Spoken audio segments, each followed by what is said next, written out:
Technology के इस दौर में हम इंटरनेट पे घंटों समय बिताते हैं। सुबह से लेके रात तक हम इंटरनेट पर ही अपना समय बिताते हैं। लेकिन क्या आप लोगों को पता है इंटरनेट क्या होता है, इंटरनेट कैसे काम करता है, या फिर इंटरनेट के फायदे और नुकसान क्या क्या होते हैं? ये सवाल सुनने में काफ़ी बेसिक लगते हैं, लेकिन अगर मैं बात करूं क्या आप लोगों को पता है इंटरनेट क्या होता है, तो आप लोगों को नहीं पता हो। इसीलिए आज की इस वीडियो में आप जानने वाले हैं इंटरनेट के बारे में। आज की इस वीडियो में आपको पूरी जानकारी मैं दूंगा इंटरनेट के बारे में। तो चलिए आज की इस वीडियो को शुरू करते हैं। मेरा नाम है रोहित कुमार, आप देख रहे हैं सिक्योरिटी अड्डा। मैं आप सभी का स्वागत करता हूं आपके और हमारे YouTube चैनल सिक्योरिटी अड्डा पर। अगर आप भी जानना चाहते हैं इंटरनेट के बारे में तो इस वीडियो को लास्ट तक जरूर देखते रहिएगा। तो चलिए सबसे पहले हम जान लेते हैं इंटरनेट क्या होता है। इंटरनेट एक ग्लोबल नेटवर्क होता है जो कि कंप्यूटर और इलेक्ट्रॉनिक डिवाइसों को एक दूसरे के साथ कनेक्ट करता है। इंटरनेट के थ्रू अगर कोई डिवाइस कनेक्ट है तो वो दुनिया में किसी भी जगह पे है और आप उससे किसी प्रकार का डेटा ले सकते हैं और किसी प्रकार का डेटा दे सकते हैं। लेकिन ये एडमिन के एक दूसरे के साथ कम्युनिकेशन के साथ ही होता है। इंटरनेट पर computer, laptop, mobile phone, smart TV जैसे स्मार्ट डिवाइस से टेलीफोन केबल, वायर्ड केबल या फाइबर ऑप्टिक केबल या फिर वायरलेस नेटवर्क के थ्रू कनेक्टेड होते हैं। इंटरनेट आज की दुनिया का एक बेहतरीन कम्युनिकेशन मीडियम बन चुका है जो कि अलग अलग प्रकार के कम्युनिकेशन डिवाइसों को चलाने में मदद करता है। जब दो या दो से अधिक कंप्यूटर आपस में कनेक्टेड होते हैं तो इसे नेटवर्क कहते हैं। इसी तरीके से private school, government school, business, government जैसे कई छोटे बड़े नेटवर्क होते हैं और इन नेटवर्क को इंटरनेट आपस में कनेक्ट करने का काम करता है। इसीलिए इंटरनेट को नेटवर्क ऑफ नेटवर्क्स भी कहा जाता है। अगर ये वीडियो आप लोगों को अच्छी लग रही हो तो हमारी वीडियो को लाइक जरूर करें और साथ ही साथ चैनल को जरूर सब्सक्राइब करें। तो अभी हम बात कर लेते हैं इंडिया में इंटरनेट की शुरुआत कब की गई थी। इंडिया में इंटरनेट की शुरुआत 1986 में की गई थी। सबसे पहले डिपार्टमेंट ऑफ इलेक्ट्रॉनिक ने सरकार की मदद से एजुकेशन रिसर्च की स्थापना की, जिसका मुख्य उद्देश्य यही था कि शिक्षा की फील्ड में ग्रो करना और जानकारियां उपलब्ध कराना। शुरुआत में Indian institute of science Bangalore ने 5 Indian institute of technology Delhi, Mumbai, Kanpur, Kharagpur और मद्रास जैसे बड़े इंस्टीट्यूट में इंटरनेट से कनेक्ट किया गया।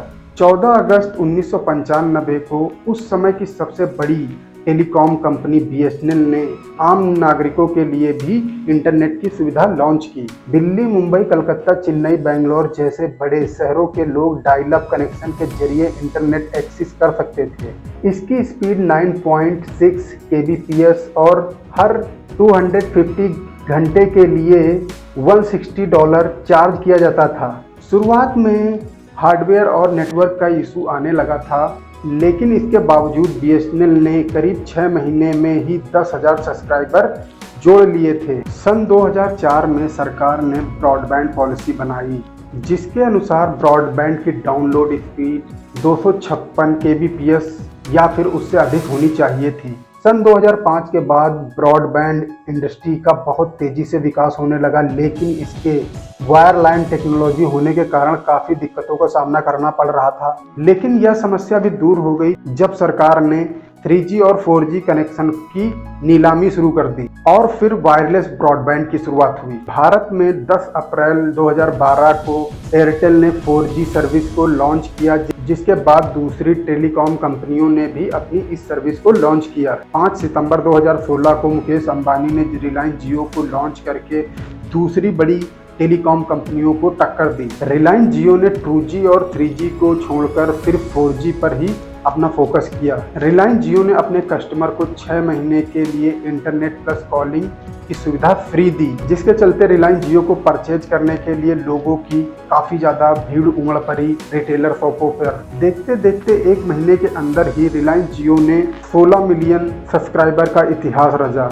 रिलायंस जियो का टेलीकॉम इंडस्ट्री पर ऐसा असर हुआ कि देश की दूसरी और तीसरी सबसे बड़ी टेलीकॉम कंपनी वोडाफोन आइडिया को आपस में मर्ज होना पड़ा और कंपटीशन इतना बढ़ गया कि दूसरे ऑपरेटर को भी अपने डेटा चार्जेस को बहुत ही कम करना पड़ा। आज दुनिया में भारत दूसरे नंबर पर इंटरनेट इस्तेमाल करने वाला देश बन गया है। तो अभी हम जान लेते हैं कि आप जो इंटरनेट इस्तेमाल करते हैं तो उसका मालिक कौन है।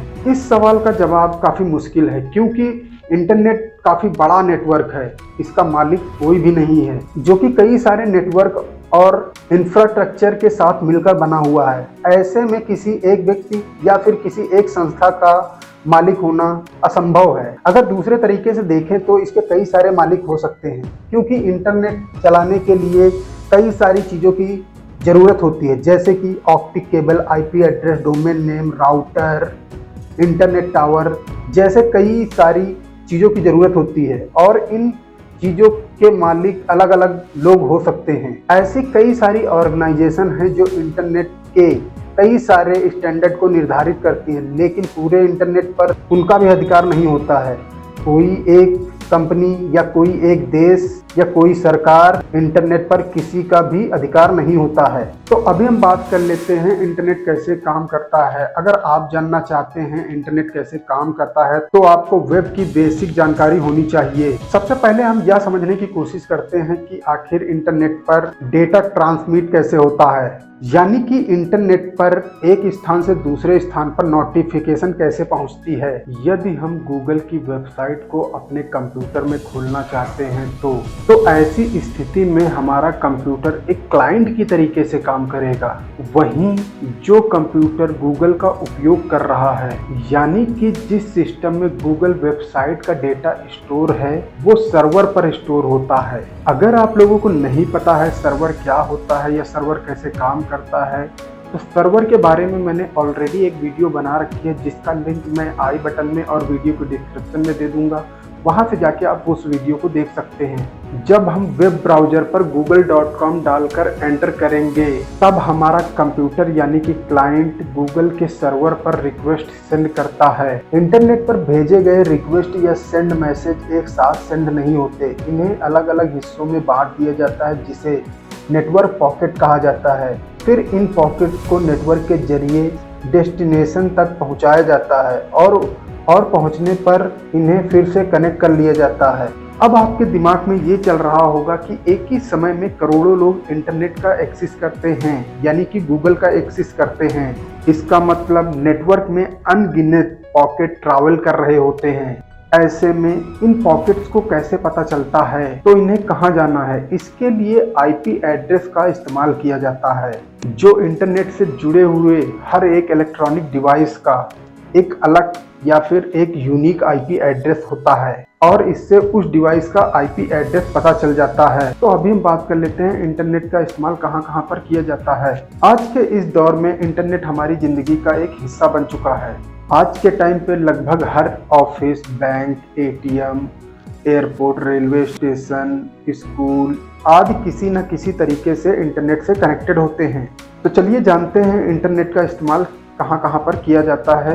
इंटरनेट का इस्तेमाल ईमेल के लिए किया जाता है, सोशल मीडिया जैसे Facebook, Twitter, Instagram, WhatsApp, research के लिए भी इंटरनेट का इस्तेमाल किया जाता है, ई बुक और ऑनलाइन मैगजीन के लिए भी इंटरनेट का इस्तेमाल किया जाता है, ऑनलाइन बैंकिंग के लिए भी इंटरनेट का इस्तेमाल किया जाता है, ई कॉमर्स के लिए भी इंटरनेट का इस्तेमाल किया जाता है, टिकट बुकिंग के लिए भी इंटरनेट का इस्तेमाल किया जाता है, फाइल डाउनलोडिंग के लिए भी इंटरनेट का इस्तेमाल किया जाता है, ऑनलाइन गेम खेलने के लिए भी इंटरनेट का इस्तेमाल किया जाता है, जॉब सर्च करने के लिए भी इंटरनेट का इस्तेमाल किया जाता है, ऑनलाइन पढ़ाई के लिए भी इंटरनेट का इस्तेमाल किया जाता है। तो अभी हम बात कर लेते हैं इंटरनेट के फायदे और नुकसान के बारे में।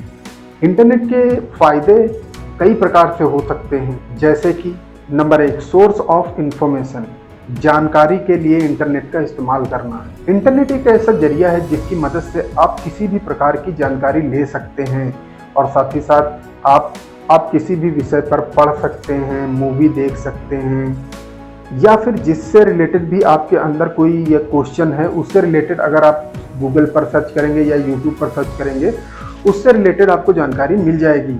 नंबर 2, बिजनेस के लिए भी आजकल इंटरनेट काफ़ी तेज़ी से इस्तेमाल किया जा रहा है। जहां पर आप नहीं पहुंच सकते, वहां पर आप ऑनलाइन मार्केटिंग के द्वारा अपने बिजनेस को पहुंचा सकते हैं। डिजिटल मार्केटिंग और ई कॉमर्स के माध्यम से भी आजकल लोग अच्छा खासा पैसा कमा रहे हैं। Number 3, communication tool. आजकल ऑनलाइन माध्यम से जैसे कि जूम मीटिंग, ईमेल मार्केटिंग या फिर माइक्रोसॉफ्ट मीटिंग या गूगल मीटिंग का भी इस्तेमाल करके आप लाइव मीटिंग रख सकते हैं और उनके साथ कम्युनिकेट भी कर सकते हैं। Number 4, education. एजुकेशन के लिए भी इंटरनेट का इस्तेमाल किया जा रहा है आजकल, क्योंकि आजकल मार्केट में कुछ ऐसे एआई टूल अवेलेबल हैं जैसे कि चैट जीपीटी का इस्तेमाल करके आप पढ़ाई भी कर सकते हैं। तो अभी हम बात कर लेते हैं इंटरनेट के नुकसान क्या क्या होते हैं। सिक्योरिटी कंसर्न, अगर आप इंटरनेट का इस्तेमाल कर रहे हैं तो आपका डेटा लीक होने का भी खतरा बना रहता है। ऑनलाइन डेटा चोरी या फिर साइबर अटैक जैसे खतरे बने रहते हैं। तो दोस्तों, आज की इस वीडियो में आपने जाना इंटरनेट क्या होता है, इंटरनेट कैसे काम करता है, इंटरनेट के फायदे क्या क्या हैं और इंटरनेट के नुकसान क्या क्या हैं। अगर मेरे द्वारा दी हुई जानकारी आप लोगों को अच्छी लगी हो तो हमारी वीडियो को लाइक करें, साथ ही साथ चैनल को जरूर सब्सक्राइब करें। मैं इसी तरीके से अपने इस चैनल पर सिक्योरिटी सिस्टम, टेक्नोलॉजी से रिलेटेड जानकारियां लाता रहता हूं। अगर आप हमारे चैनल को सब्सक्राइब कर लेते हैं तो फ्यूचर में आने वाली लेटेस्ट वीडियो का नोटिफिकेशन आप लोगों को मिलता रहेगा। तो मिलते हैं किसी दूसरी वीडियो में, तब तक के लिए जय हिंद, जय भारत। खुश रहिए, खुशियां बांटते रहिए मेरे दोस्त।